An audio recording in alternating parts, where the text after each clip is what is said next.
Hola amigos de la Rueda del Misterio. El misterio y los lugares de misterio son uno de los elementos principales en las personas que nos gustan estos temas. Y no hay nada mejor que acercarse a investigar in situ ese lugar. Hoy os vamos a invitar que os vengáis a la provincia de Málaga, en la frontera prácticamente con la provincia de Almería y junto a la provincia de Granada. En ese intríngulis hay un lugar donde podemos encontrarnos de los muros donde se encontraba una llamada azucarera de San Joaquín, en el pueblo de Maro. Y para ello vamos a hablar, pues ya lo conocéis, Antonio Pastor, escritor, investigador, presidente de TCI España, y queremos, como siempre, darle las gracias por estar aquí con nosotros. Antonio, bienvenido de nuevo a la Rueda del Misterio. Pues bien hallado, buen amigo, y sobre todo, pues encantado, encantado de estar aquí contigo y con todos nuestros amigos que siguen acompañando y sobre todo nos siguen llevando de la mano junto con nosotros a recorrer esos lugares, ¿no? Esos lugares marcados por el misterio donde siguen aconteciendo a día de hoy, pues esos fenómenos que siguen alterando un poco lo que es nuestra lógica. Pues sigue alterando nuestra lógica y este edificio, evidentemente en semirruina, ya nos lo contará, está más o menos a 2,5 kilómetros del núcleo urbano del pueblecito de Maro, conocido Pago en las Mercedes, en la provincia de Málaga, y un solar de forma trapezoidal de unos 35.000 metros cuadrados, nada menos, ¿eh? No es pequeño, rodeado de un muro de mampostería. Tenía una fábrica de azúcar, otra de alcohol y también una chimenea con dos espirales de ladrillo. Antonio, sitúanos qué importancia, porque evidentemente un lugar como esta fábrica de azúcar, que además las imágenes hoy en día con drones todavía impresionan, porque era muy grande tanto la fábrica como lo que había alrededor y que realmente era también uno de esos lugares donde se producía ese azúcar tan importante en otros tiempos, ¿no? Pues la verdad es que sí, bueno, como cualquier ingenio azucarero de la época, de ese siglo XIX, aquí en las costas de Málaga, pues tenían una importancia vital, tanto para ese mercado, esa producción, como para los lugareños, tanto de Nerja como de Maro. Tenemos que tener en cuenta que en los alrededores de la fábrica todavía se conservan incluso algunas de esas casitas donde llegaron a vivir 56 familias, que eran simplemente trabajadores de la fábrica que tenían ese lugar de hospedaje, porque lógicamente en esa época, pues es lo que se estilaba porque no se podía recurrir a mucho más, ¿no? Y como tú bien comentas, es importantísima la labor desde un punto de vista económico y laboral que tenía lo que era la fábrica de San Joaquín. Y lógicamente era un edificio que a día de hoy incluso sigue siéndolo, ¿no? En cuanto vamos y pasamos por la autovía, desde allí arriba ya podemos contemplar esa fábrica con esa chimenea que sigue adornando esa parte de esa costa tan bonita, de esa costa de Nerja y de Maro, y era, desde un punto de vista visual, era llamativo, ¿no? Y también, como veremos, desde un punto de vista histórico, ¿no? Porque, por desgracia, también se ceñó en esa zona lo que es la guerra civil, como en toda la parte de España, ¿no? Todas las partes de España y como tú dices, desde el siglo I, desde Alejandro Magno, Estrabón y después posteriormente, a partir del siglo VII, el azúcar era muy importante, como decía. Del siglo XIX, 1844 exactamente, impulsó la creación de la Sociedad Azucarera El Porvenir. Y bueno, al venir a la costa de Málaga, en 1846 tenemos recogido que se establece la primera fábrica con una tecnología avanzada.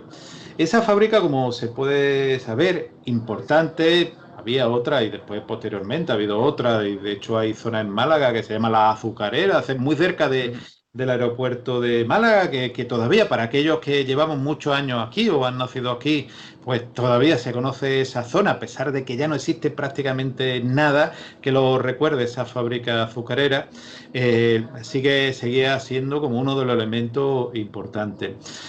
Antonio, pero esos lugares, como ocurre en otros lugares, hablábamos en el último programa, que ya se lo han escuchado los oyentes, esas dos partes de lugares de misterio, que fue emitida esa segunda parte el 27 de mayo. Son lugares de misterio. Invitamos que escuchéis a Antonio, igual que en el programa anterior también de lugares de misterio. Y hay alguna otra sorpresa más que por ahí, evidentemente, en esta época, pues que estamos haciendo muchas grabaciones y vamos poniendo cosas con cierto decalaje. Pero este lugar no lo habíamos tratado porque queríamos dejarlo para un monográfico, porque llegó el misterio, ¿no? A este lugar, ¿no?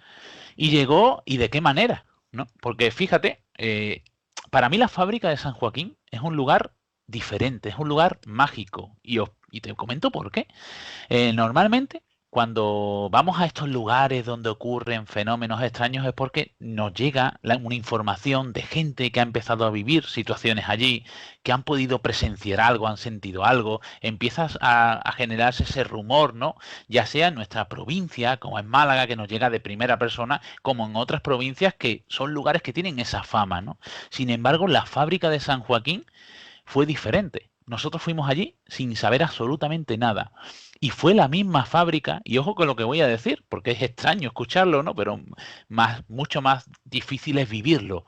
Fue la misma fábrica la que nos fue informando, nos fue dando esa información que posteriormente nosotros pudimos ir corroborando con esos datos que fuimos encontrando. Por eso, la fábrica para mí supuso una sorpresa, porque quizás es uno de esos lugares que ansiamos los investigadores encontrar. No es ir con una predisposición a lo que ocurre allí, sino poder constatar que ese fenómeno paranormal, esos fenómenos que parecen ser, según se generan, tienen cierta inteligencia, son capaces de transmitirte una información que luego eres capaz de comprobar que es real, ¿no? Y que es de ese mismo lugar. De ese mismo lugar porque también, y no hemos dicho que al parecer durante la Guerra Civil Española, 1936-1939, porque hay muchísimos oyentes que no conocen, evidentemente, no son de España y no conocen tampoco la historia, bueno, ya con cierto tiempo, pero la historia del siglo pasado de España también sirvió como cárcel en esa guerra civil y quizá, no sé si por ahí, algunos explican que esos hechos luctuosos desencadenaron eso, no sé si elemento de misterio, ¿no? Pues fíjate, es una de esas hipótesis, ¿no?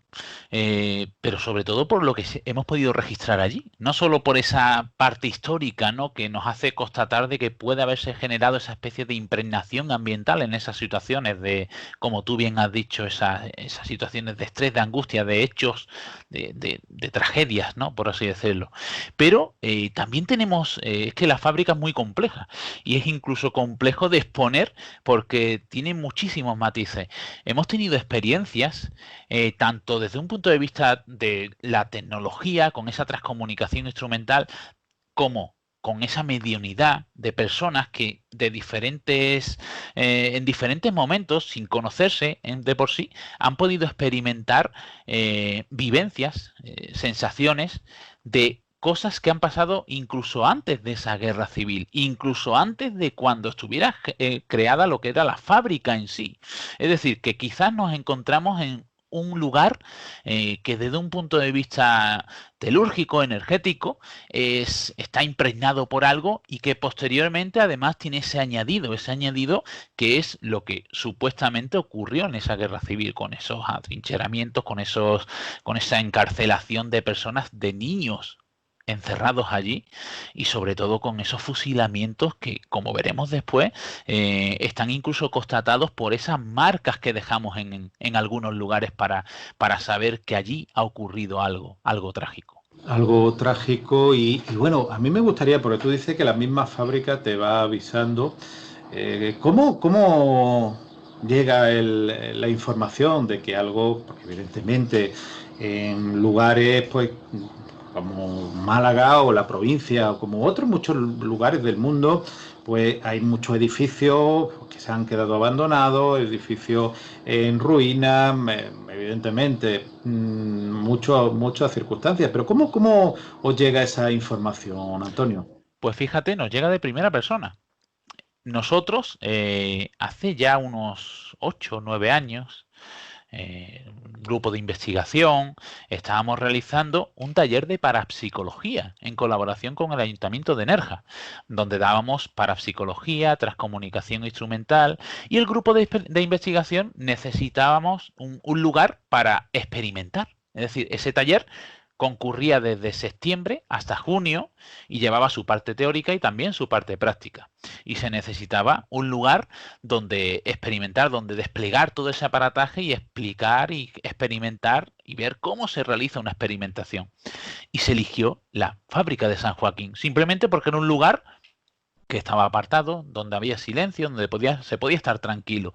Habían llegado a algunas oídas de personas que habían ido allí a realizar fotografía, porque a nivel fotográfico es impresionante el lugar, y habían sentido cosas extrañas, pero poco más, ¿no? Lo que puede generar simplemente la sugestión de estar en un lugar abandonado a ciertas horas, ¿no? Y vamos allí.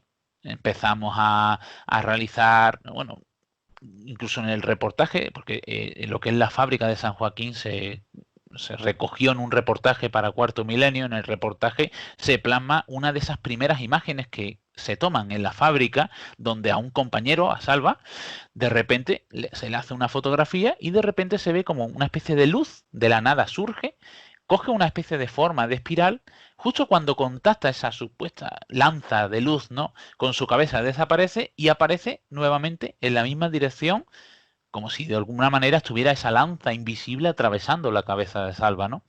Es decir, desde el primer momento vemos que ahí hay algo, pero es que nos empezamos a realizar experimentaciones, sobre todo, y he de decirlo, un compañero, Jesús Daniel Castro, que se involucró y sigue involucrado con ese lugar de una forma impresionante, y pudo empezar a captar psicofonías que hacían alusión a esos supuestos fusilamientos y a lo que probablemente haya pasado allí. Psicofonías tan claras como hay una que recuerdo ahora mismo diciendo: hay fusilados de la guerra. Es decir, desde un punto de vista psicofónico estamos en un lugar, y desde un punto de vista paranormal o parapsicológico estamos en un lugar que no sabemos lo que ha pasado allí, y con esa fenomenología empieza a hablarnos, a contarnos que supuestamente allí ha pasado algo que haya podido quedarse impregnado.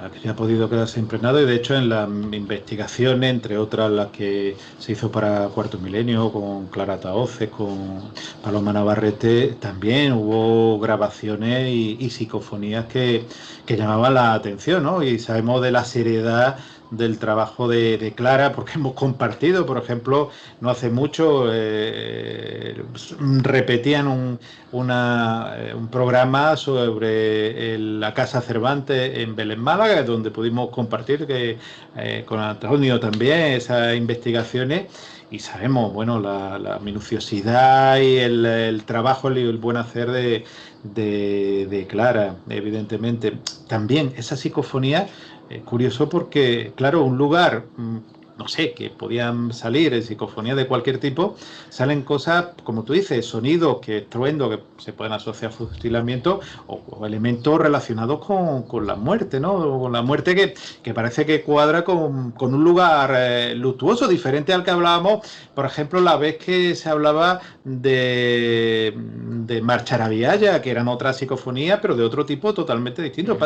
Parece, a mí me da la impresión, no sé, vamos a hablar, creo que de Stephen King, Rose Red, esa casa que decía que cada casa tenía su vida, ¿no? Y su forma de ser y su espíritu. Da la impresión, ¿no? De que esa casa de Rose Red, o también de Stephen King, el Overlord, el hotel, ese de ciencia ficción, pero parece como si ese edificio, Antonio, está ahí a vista de todos, ¿no?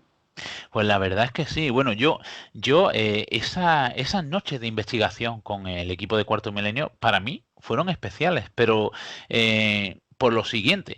ya no solo por poder compartir un lugar tan mágico con todo el mundo, ¿no? Y poder hacerlo en compañía de grandes compañeros, sino sobre todo porque nos encontramos en ese momento con lo que no suele pasar con estos fenómenos. Los fenómenos paranormales se caracterizan porque son efímeros, esporádicos y espontáneos, y normalmente vamos a esos lugares y no ocurre el fenómeno en sí. Antonio, yo añadiría que escurridizos también, Sí, ¿eh? muy, muy Bien, escurridizo. escurridizos. A pesar de lo que se suele ver en las redes sociales, que no tiene nada que ver con la realidad. En todos los lugares pasa lo mismo. Vamos miles de veces y no pasa nada.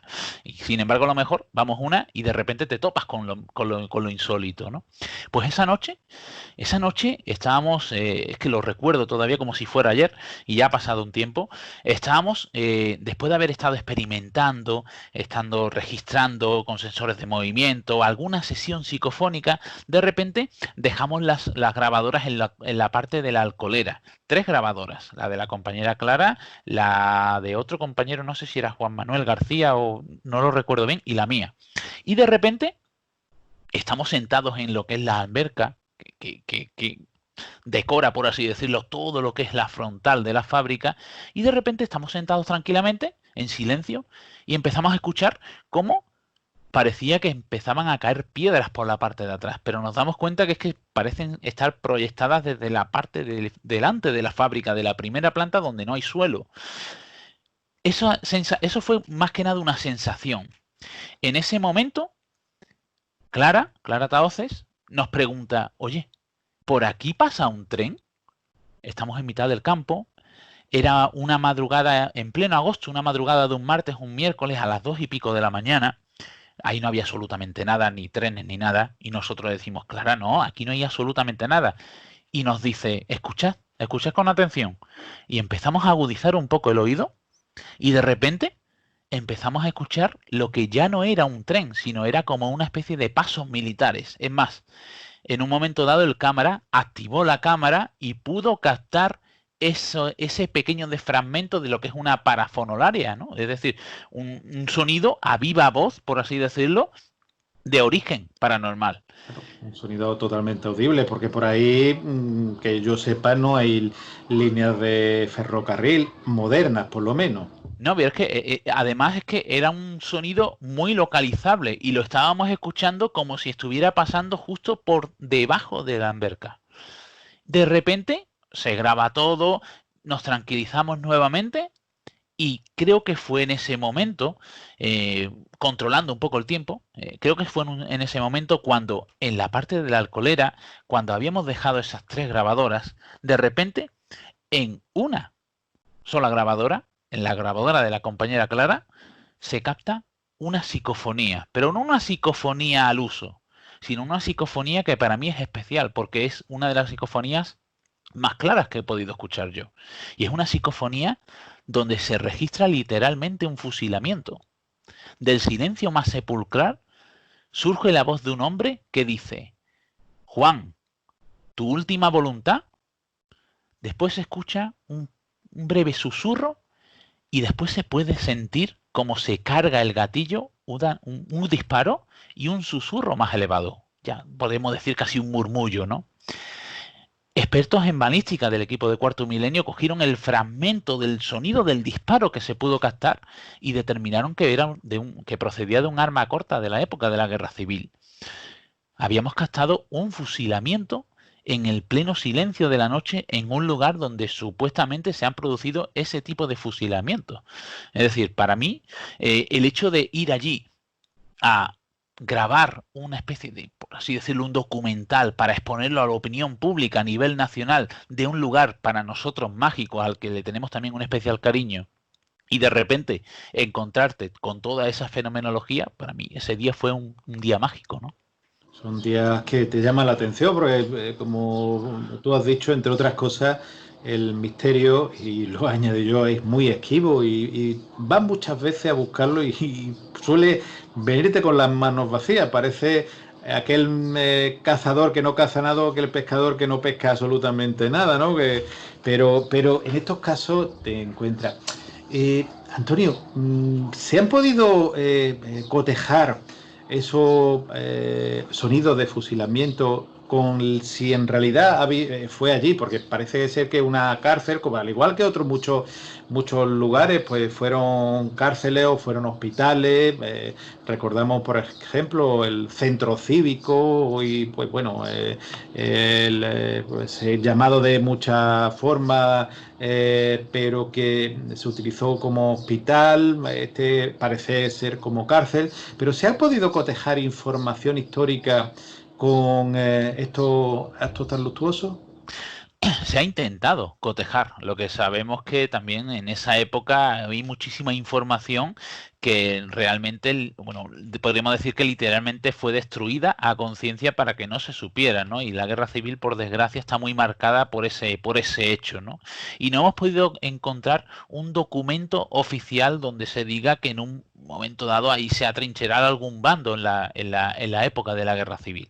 Pero sí hemos podido encontrar pruebas físicas.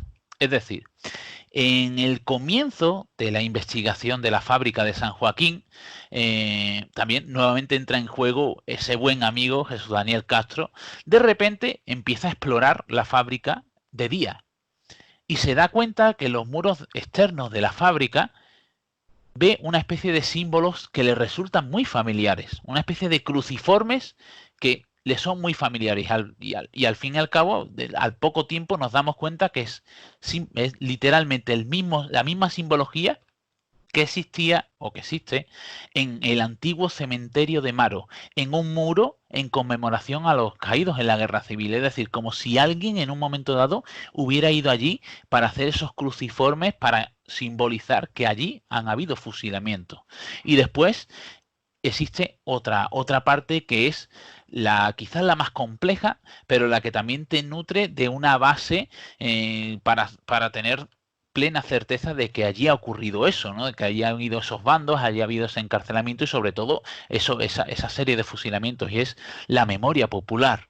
Personas que han podido vivir allí, que como comentaba antes, había 56 personas que en un momento dado vivieron en la parte de la fábrica, y pudimos incluso contactar con supervivientes, es decir, personas que habían vivido allí, habían podido presenciar esas situaciones y saber desde un punto de vista histórico popular que allí se habían producido esos fusilamientos. Es más, la fábrica ya no solo conlleva esa historia de fusilados de la guerra, sino que también existe otra historia que quizás no ha salido tanto a la luz, pero que también es apasionante, como la de una niña que perdió la vida allí.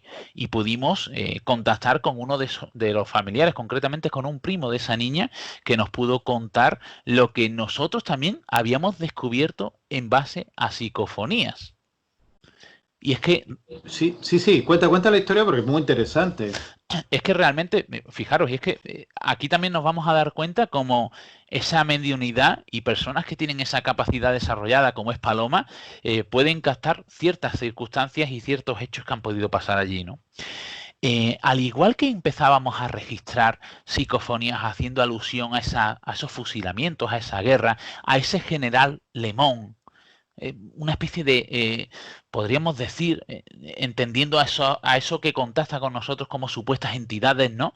Una especie de entidad superior que controla allí a otras entidades, o así somos capaces de captarlo mediante lo que es esa sensibilidad de esos medium.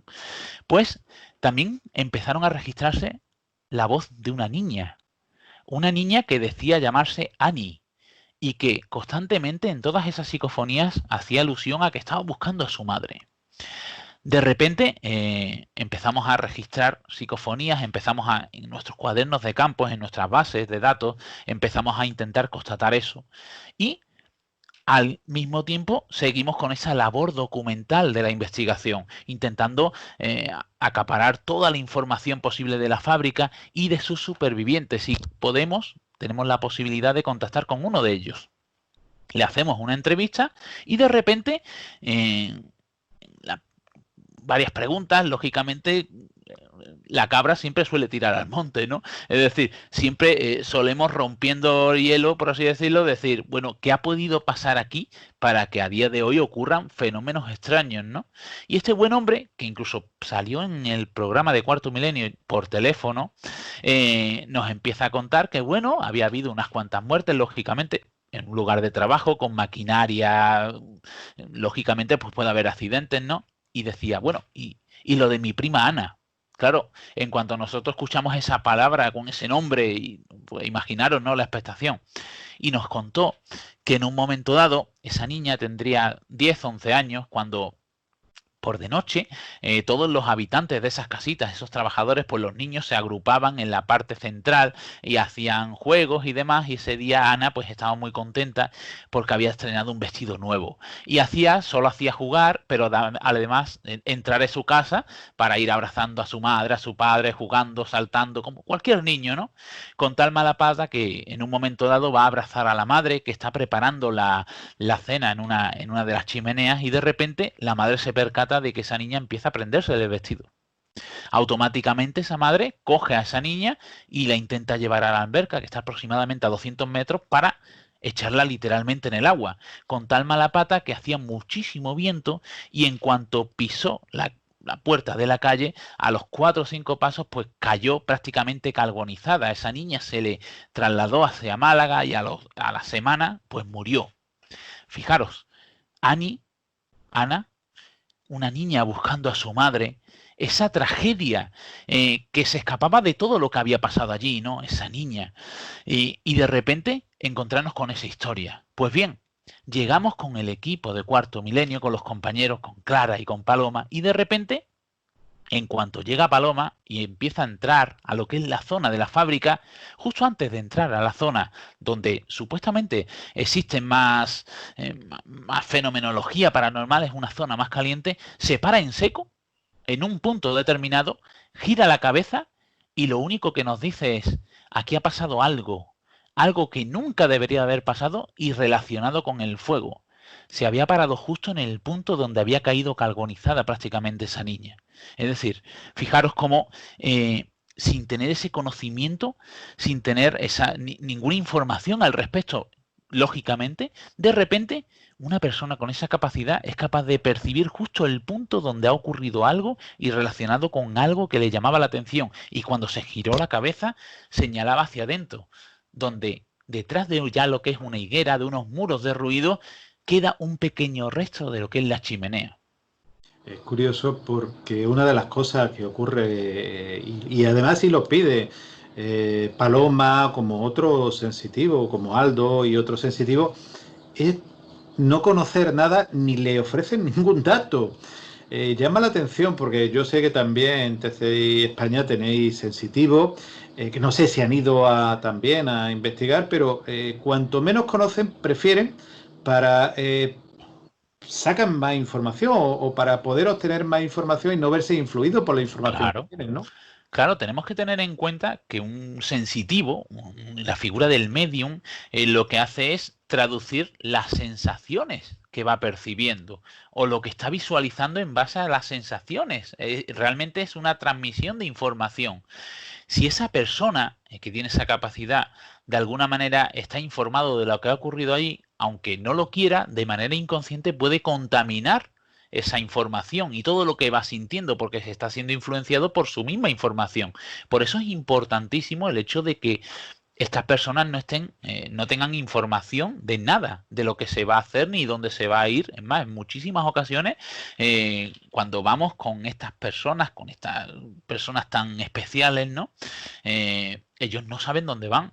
Quedamos en un punto que no tiene nada que ver con el qué punto de dónde vamos, y literalmente lo llevamos a ciegas por lo mismo, porque ellos nos lo piden, como tú bien dices, pero porque realmente no tienen que estar contaminados, ¿no? Y es alucinante ver cómo personas, literalmente, ya no solo que llegan a un sitio y te cuentan lo que ha ocurrido allí, lo que sienten allí, normalmente cuando esta persona realmente tiene esa capacidad desarrollada, se asemeja totalmente a lo que es la realidad, es decir, te están contando lo que ha pasado, sino que en muchas ocasiones incluso te dan información que tú en ese momento dado ya ni conoces y que posteriormente eres capaz de corroborar con la información que obtuvieron, ¿no? Es decir, yo creo que son como ese wifi con esa antenita puesta, ¿no? Que muy pocos tienen esa capacidad, pero que deberían de tenerlo mucha más gente para poder llegar a comprender realmente, yo creo que la importancia de esa sensibilidad, de esa percepción y sobre todo lo poco importante que es el ser humano en sí y lo que nos queda por descubrir de nosotros mismos. Lo que nos queda por descubrir, porque es curioso que llegan a lugares como este, precisamente una fábrica, si los datos que yo tengo no son incorrectos, pertenecían a los Larios. Sí. Pensé que cuando por ti jurado se hablaba de los Heredia, pero que también los Larios estaban por medio. Evidentemente eran los potenciados por los ricos o los poseedores de gran lugar. Pero es curioso como muchos de esos lugares han pasado al lugar del misterio, ¿no? También me llama a mí la atención. Sí, la verdad es que sí, ¿no? Bueno, aquí, bueno, todo el que conozca un poco Málaga sabe que hubo una época en la que prácticamente un cuarto de Málaga era del Arion, ¿no? Y tampoco es difícil encontrarse con lugares que de alguna manera han pertenecido a esta familia y que tengan relación con ese misterio. Pero sí es verdad que nos encontramos con que, bueno, aquí en Málaga parece que todo lo que ha tocado esa familia pues tiene algo, ¿no? Pero bueno, yo creo que es más casuística, ¿no? Es la casualidad, aunque no creo mucho en la casualidad, más bien en la causalidad, pero, pero en la casualidad sí juega aquí una mala pasada porque estamos hablando realmente de lugares impregnados, lugares con historia y lógicamente la familia Lario en esa época pues era una familia muy importantísima aquí en Málaga y en cualquier edificación que tuviera algo de valor, en la mayoría de las veces pues pertenecía a estas familias, ¿no? El, evidentemente tenía mucho. Y uno de los elementos, no sé si tiene algo que ver con el tema del misterio, pero que desde luego, para aquella persona que se quiera acercar a la zona, no puede perder ese acueducto del Águila. Un acueducto impresionante, de 72 metros de largo, que forma parte de un canal de kilómetro y medio. Realmente yo no sé, y ahora te preguntaré si tiene algo que ver, pero es lo que sabemos que las fábricas de azúcar necesitaban mucha agua para limpiar la caña de azúcar y poder extraer el azúcar de esas cañas. Y eran estos tipos de acueductos, hoy en día incluso reformados. Yo lo conozco, yo lo llegué a conocer pues, antes de esa reforma, aunque evidentemente hay que decir que está mucho más bonito y mucho más impresionante con esta Sí. reforma. Pero no sé si ahí también hubo, o simplemente como elemento arquitectónico era ese acueducto. No sé si tuvo algo que ver o se ha hecho alguna investigación en esa zona también. Bueno, el acueducto, como tú bien dices, era el que transportaba el agua, entre otras cosas, a lo que era la fábrica. Es más, a día de hoy vamos a la fábrica y nos encontramos que hay conductos donde todavía fluye el agua natural. A día de hoy la fábrica, en el subsuelo, por así decirlo, está llena de agua. Y el agua, hemos podido comprobar que en muchísimos lugares donde ocurren estos fenómenos paranormales, existe ese elemento principal, el elemento fundamental, como es el agua, ¿no? Y a día de hoy, pues sigue habiendo esos conductos y ese agua, ese chorreo constante de agua.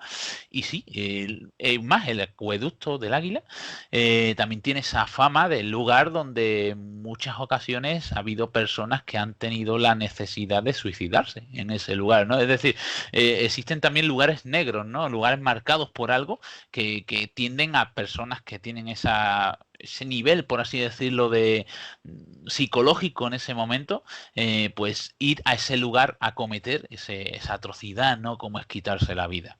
Y lógicamente también un elemento fundamental desde un punto de vista arquitectónico de lo que es Nerja, ¿no? Y sí, y el elemento fundamental del agua pues sigue estando latente en lo que es la fábrica y nos encontramos en muchos otros lugares, incluso bueno, se me viene a la mente lo que es Belmes de la Moraleda, ¿no? El fenómeno de Belmes de la Moraleda, el agua es un elemento fundamental en el fenómeno en sí, ya no solo como desde un punto de vista parapsicológico, para ese a esa fenomenología paranormal, sino que el agua, el índice de humedad que había allí, era el que sustentaba la formación de esas caras, ¿no? Es decir, siempre los elementos fundamentales son influyentes en la fenomenología paranormal y además producen alteraciones electromagnéticas dentro de lo que es la zona que hacen que sea más propicio el hecho de poder generarse esos fenómenos paranormales o quizás potenciarlos de alguna manera. Potenciarlo quizá de alguna manera, pero luego es curioso, como tú bien dices, esos elementos, ese fenómeno del agua. A mí me gustaría preguntarte, Antonio, hablamos hace una serie de programas de esos lugares misteriosos, hablo muchos de ellos aquí en nuestra península ibérica. Pero, por ejemplo, y tenemos también oyentes en Escocia, que allí parece que el que tiene o la posibilidad de tener un fantasma tiene un premio, pero aquí parece todo lo contrario. Sale en programas de altísima difusión y de altísima seriedad como Cuarto Milenio, pero parece que sale, tiene ese boom, dura ese boom uno, dos, tres, los días que sea, pero después parece que caen en el olvido, ¿no? Fíjate, bueno, ayer mismo lo comentaba con una chica que me hacía una entrevista desde Uruguay y hacíamos un poco también el contraste de diversos países, ¿no? Y es verdad, hay lugares, vamos a Inglaterra, vamos a la parte, bueno, tener una casa encantada es traducir a negocio, ¿no? Es decir, es inversión, es porque da dinero. Y existen rutas, guías, autobuses literalmente que hacen esas excursiones de fantasmas, ¿no? Porque entienden eso como una especie de turismo y por consiguiente a esas estructuras, a esas casas, pues le dan un valor extra. Sin embargo, en España seguimos arrastrando ese tabú, ¿no? Arrastrando, además de ese tabú, esa imagen del parapsicólogo con esa bata echando aguas por rincones, es decir, no llegamos todavía. De los años 90, esos supuestos cazafantasmas que iban con aparataje, esos personajes que eran muy entretenidos y realmente Sí. te ríes mucho cuando lo ves, pero que desgraciadamente hicieron un flaquísimo favor al misterio que ha tardado mucho tiempo en recomponerse, que cuando alguien habla del misterio en muchos entornos, te recuerdan a esos personajes parecían que eran de chufle y chirigota, ¿no? Pues la verdad es que sí, pero yo creo porque el ser humano va perdiendo la esencia de sí mismo. Lo vamos viendo con el transcurso de los años, de las décadas en la sociedad. Nos vamos, quizás vamos evolucionando, pero a la vez vamos siendo menos seres humanos, ¿no? Y en muchas ocasiones se nos olvida que el hecho de plantearse cuestiones, de hacerse preguntas, es lo que nos ha llevado a evolucionar desde un punto de vista técnico, científico, simplemente hacerse preguntas, ¿no? Cuestionarse cosas e intentar de alguna manera encontrar la solución a esas cosas. La parapsicología lo que intenta explicar son fenómenos que a día de hoy la ciencia no puede explicar. Esos lugares donde ocurren fenómenos anómalos, extraños, llamémoslo como queramos, no fenómenos paranormales para que todo el mundo lo entienda, son lugares donde ocurren fenómenos que a día de hoy la ciencia no puede explicar. Quizás o seguramente dentro de unos años, décadas, siglos, no sabemos cuándo, la ciencia vaya evolucionando y pueda explicarlo. Y el parapsicólogo, o mejor dicho, la persona que se estudia estos fenómenos y que los estudia, los experimenta e intenta buscar respuestas, lo que hace es literalmente basarse en la ciencia actual, en todo ese conocimiento para intentar llegar a una respuesta de esos fenómenos. Es simplemente eso. Que luego podemos asociarlo con esa hipótesis trascendental o quizás con esa hipótesis mental. No lo sabemos. Realmente es así. No se nos puede tachar de cazafantasmas porque realmente no sabemos si existen los fantasmas, ¿no? Solo sabemos que en algunos lugares ocurren fenómenos que a día de hoy no tienen explicación. Okay. Por eso quizás, siempre lo digo, quizás me aferré más a esa transcomunicación instrumental por ser la parte más objetiva. Es decir, en muchas ocasiones la gente me puede debatir que en un lugar ocurra algo extraño, porque es difícil captarlo, es difícil vivirlo, pero lo que no me pueden decir es si se ha registrado una psicofonía o no, porque ahí está la prueba, ¿no? Y son voces que no tienen características lógicas ni de un punto de vista foniátrico con lo que es una voz, ¿no? Por eso son quizás partes de esos fenómenos paranormales que son más tangibles, más objetivos y son con los que podemos de alguna manera demostrar que hay fenómenos que a día de hoy se producen y que no tienen explicación. Pero ya no solo en estos lugares, que se viven los fenómenos de una manera un tanto especial. Es decir, están ahí y alguien que va a buscarlos, pues quizás los encuentre. Es que esos fenómenos también se producen en casas, en hogares donde literalmente hay familias que viven atemorizadas por lo que ocurre. Por eso, antes de intentar de alguna manera criticar o de alguna manera analizar una situación, tenemos que conocerla y tenemos que saber realmente no la imagen que se vende de una persona que hace esto, sino realmente el trabajo que conlleva ese estudio de ese fenómeno. Esta fábrica o antigua fábrica de San José, evidentemente ha investigado, se han hecho incluso esos programas como el de Cuarto Milenio, pero ¿qué te gustaría hacer o qué te gustaría poder llevar allí o cómo te gustaría de hacer algo que quizás todavía no ha hecho o no has podido hacer? ¿Qué tipo de investigación te gustaría realizar allí, Antonio? Bueno, hay muchísimas cosas que me gustarían, porque como bien sabe, siempre vamos hilando, ¿no? Y siempre vamos intentando limar todo lo que vamos haciendo. Y por desgracia, allí en la fábrica nos queda hipotéticamente poco tiempo, porque están haciendo, bueno, están avanzando un proyecto de un campo de golf con hoteles allí, es decir, por desgracia, porque lo digo por desgracia porque de una forma u otra la fábrica es historia, y es historia de Nerja y de Maro y de toda esa zona, ¿no? Y lógicamente pues el urbanismo y la explotación del mismo, ¿no? De esos lugares pues se implantan de esa historia y esa cultura y esos antepasados que muchos de ellos pues viven en esos familiares en el pueblecito de al lado y que no pueden reflejar esas vivencias de sus familiares en ese lugar. Y la verdad es que, bueno, me gustaría realizar pues, muchísimas experimentaciones. Me quedo con esa espinita de poder llevar a grandes investigadores que me han pedido personalmente el poder estar allí y por cuestiones de trabajo, de tiempo, no hemos podido estar y sobre todo siempre no he hecho allí, mira que hemos estado con personas que tienen esa capacidad mediúnica, los medios, ¿no? Y nunca hemos probado lo que es la escritura automática, esa parte de la mediunidad, que hay muchos que lo desarrollan y de muy buena, con muy buenos resultados, y sobre todo no hemos podido llegar a tener a alguien para inducirlo mediante hipnosis, algunas personas sensitivas, e inducirle de alguna manera para ver en ese estado mental qué es lo que es capaz de captar ahí, ¿no?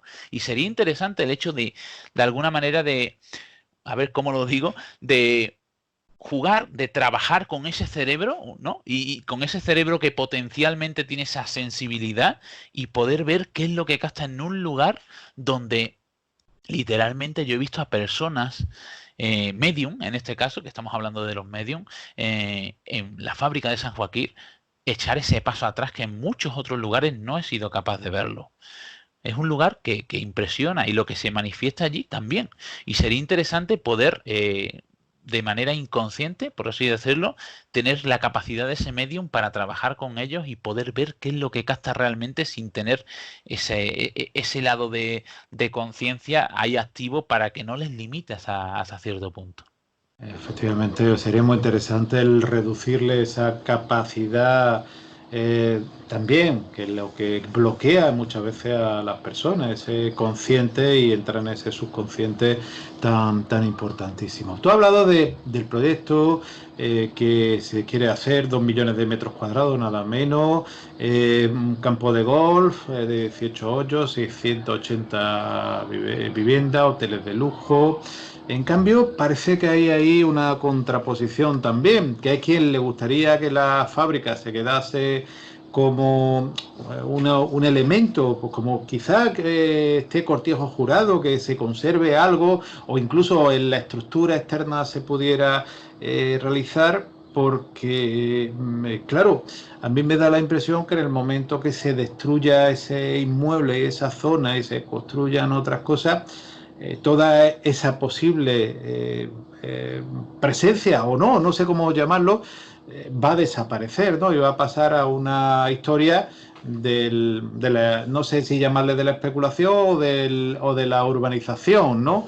Pero que va a desaparecer cuando a lo mejor quizás, y por lo menos lo que yo he podido recoger, que hay muchas voces que dicen, igual que se ha utilizado para rodaje de películas, que sé, el inmueble, la verdad es impresionante que un inmueble antiguo, que en muchos lugares del mundo, yo he hablado con muchas personas del mundo y dicen que ojalá tuviesen parte de esos patrimonios que tenemos en Europa y que muchas veces no nos damos cuenta. Me da la impresión que esa lucha no sé en qué acabará, pero que sería interesante pues dejarlo como elemento, pues no sé si integrado quizás sería la palabra, dentro de la estructura a lo mejor moderna, no lo sé.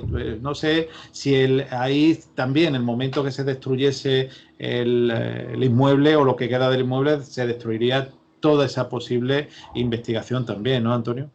Bueno, en principio, y según lo que tenemos entendido, lo que es la fábrica no se puede tocar, porque es un BIC, es un bien de interés cultural. Es decir, lo que Ni el deberían de hacer. acueducto tampoco, por lo que yo sé, vamos. ¿Cómo? Ni el acueducto No tampoco. deben, no, claro, por eso, lo que deben de integrarlo de alguna manera. Claro. Lo que sí es verdad es que, como en muchas ocasiones ha pasado, ¿de qué manera lo integran? Yo he podido echar un vistazo a los proyectos y literalmente te montan un centro comercial en un bien de interés cultural. Entonces, Por la noche igual, no, fíjate. esa fantasma o espectro estén por ahí dando vueltas, oye, y a lo mejor dan juego, ¿no? Sí, ¿no? A ver, literalmente, incluso si llegaran a derrumbar un lugar donde ocurren cosas, por construir otro encima no quiere decir que en ese mismo punto no vayan a seguir ocurriendo cosas, ¿no?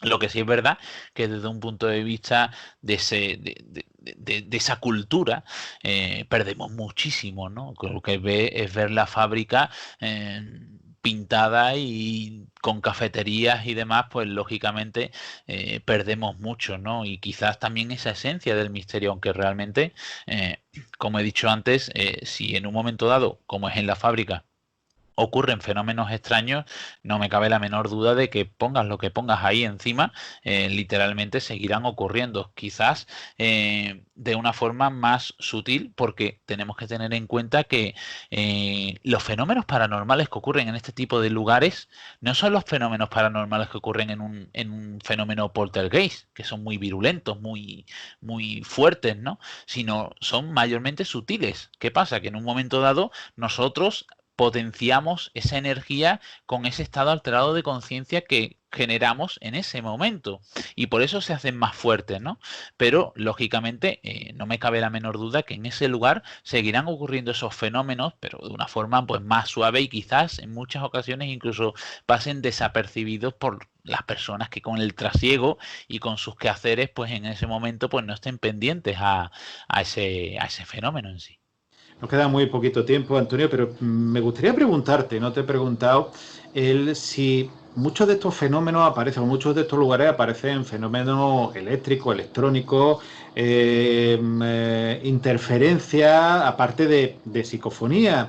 Si habéis captado alguno de estos, incluso pues las baterías que se descargan, yo recuerdo visitando Toledo, una de sus cuevas, hace muchos años, nos contaban que un equipo precisamente de Telemadrid, un equipo profesional que llevan sus baterías, además, constato que llevan sus baterías, su equipo muy importante, equipos profesionales, se le descargaron y que no pudieron grabar ni 5 minutos.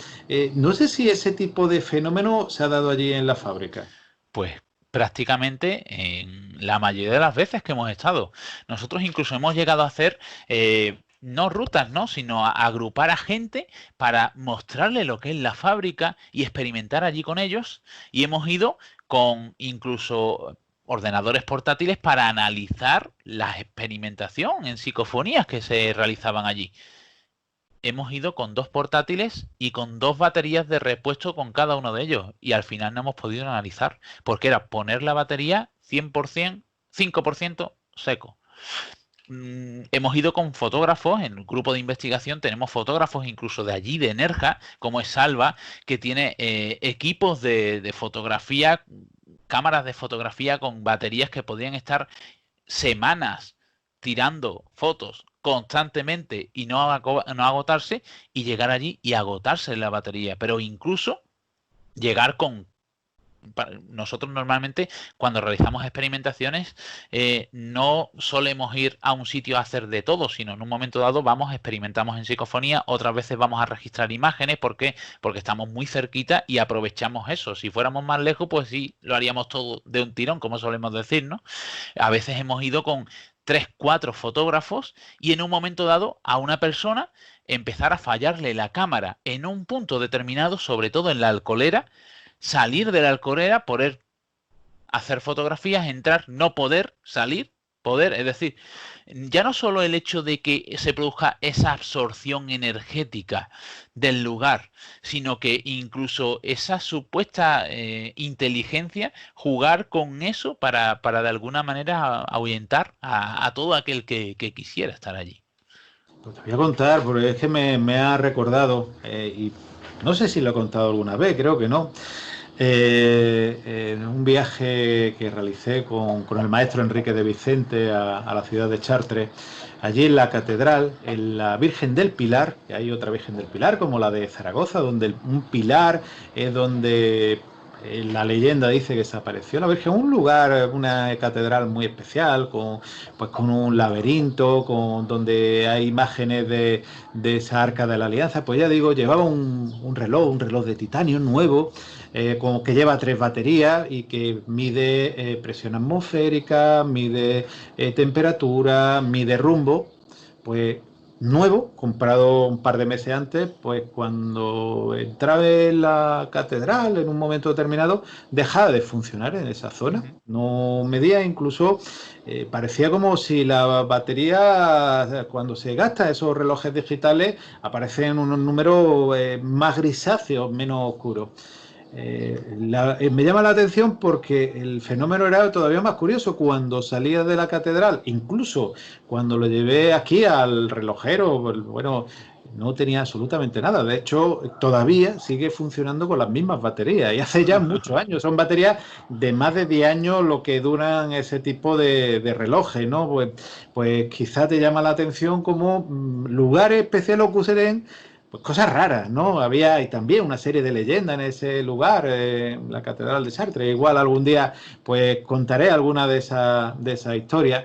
Y realmente, Antonio, me llama la atención, y con esto quería que fuese la última pregunta. Todos estos lugares engloban eh, mm, fenómenos, pues psicofonía, fenómenos eléctricos, fenómenos de apariciones, fotografías extrañas, pero a mí me llama la atención como investigador también y persona de ciencia, que a mí me gusta darle una explicación y muchas veces se escapa esa explicación, que sí, tenemos muchos fenómenos que no sabemos lo que son, pero ¿qué explicación holística se podría dar si existiese alguna posibilidad? Ese es el gran dilema, ¿no? Y es el... Pregunta, es para notar. ese es el gran dilema. Y yo creo que es lo que nos trae de cabeza a todos los investigadores, ¿no? Yo creo que simplemente es la influencia de algo inteligente sobre algo. Y es que nos encontramos normalmente con lo que tú has comentado, diferentes casuísticas que se repiten en muchísimos lugares, es decir, esas psicofonías, esas imágenes, esas alteraciones, y realmente, para mí, todo es uno. Y lo explico. Realmente, la génesis para mí es la misma, ¿no? Pero independientemente de la génesis, la manera en la que se generan cada uno de esos fenómenos, yo entiendo que se generan de la misma manera. Es decir, podríamos decir que cuando un sensor de movimiento salta, no es que esté detectando algo que está pasando, sino que está siendo influenciado sobre algo. Algo está influenciando ese sensor. Cuando hay una cámara que capta una imagen extraña, quizás no sea una manifestación de lo que acaba de captar en ese lugar, sino que quizás haya algo que haya influenciado sobre ese aparato y haya dejado plasmado esa información, al igual que una grabadora. Cuando está captando ese sonido no se reproduce en ese lugar. Ese sonido es una alteración sonora. Por eso, en la mayoría de las psicofonías, cuando utilizamos 2, 3, 5, 10 grabadoras a la vez, solo se capta la psicofonía en una, porque esa psicofonía ha sido esa grabadora ha sido influenciada. Es decir, podríamos decir que todo ese tipo de fenómenos son simplemente unas consecuencias de un fenómeno en sí, de la influencia de esa inteligencia sobre lo que es la materia o el ambiente, pero sobre todo la materia, esos aparatos. ¿Qué es lo que quizás estamos captando? Pues seguramente estemos captando una especie de energía que a día de hoy no conocemos. Una energía que demuestra tener inteligencia, porque ¿saben cómo nos llamamos? Yo he obtenido muchas psicofonías que me responden por mi nombre, que me responden dándome información del lugar en el que estoy y respondiéndome de forma inteligente a la pregunta formulada. Si mezclamos un poco todo esto, pues quizás lo que se está manifestando es algo inteligente que tiene la capacidad de influir sobre nuestro aspecto físico. Y quizás lo que estamos registrando son reflejos de esa influencia. Simplemente eso. O para mí es eso, ¿no? El gran misterio, ¿qué es lo que se manifiesta? ¿Qué es eso que demuestra tener inteligencia y que somos capaces de detectar ciertos reflejos? Yo creo que simplemente es que no estamos capacitados. Todavía no hemos evolucionado lo suficiente para llegar a comprender qué es lo que se manifiesta ahí. No hemos avanzado desde un punto de vista científico para poder concluir que puedan existir otro tipo de energías. Porque no somos capaces ni de planteárnoslos quizás. Y quizás ese tipo de energía puede que sea la que una persona pueda desprender al, al morir, ¿no? O quizás, que ahí es donde son las dos hipótesis que yo voy barajando, o quizás es que nosotros, desde un punto de vista psíquico, tenemos tal capacidad de captación que de una manera inconsciente estamos captando lo que hay en los lugares. Y de manera inconsciente, de la misma manera que lo captamos de manera inconsciente, lo transmitimos a esos lugares, a esos registros o a esas alteraciones para que de alguna manera sean símbolos de alerta. Simplemente eso. La verdad es que es una hipótesis y bueno, y esperemos que esta fábrica azucarera de San Joaquín pues sea reformada, no sea destruida, sea, bueno, aunque sea aprovechada, pero que ese magnífico edificio que estuvo funcionando desde finales del siglo XIX, 1880 hasta 1930, pues tenga, aunque sea otra utilidad y que se pueda, pues si aparecen fantasmas, aparecen entidades, pues a lo mejor en algún momento tenemos algún otro tipo de tecnología y podemos encontrarla, Antonio. Te quiero dar las gracias, pero antes me gustaría que dieses tu dato de contacto, por supuesto. Bueno, es muy fácil, ¿no? Para contactar conmigo, siempre me gusta usar lo más cercano, ¿no? Esas redes sociales y casi siempre me centro en Facebook, ¿no?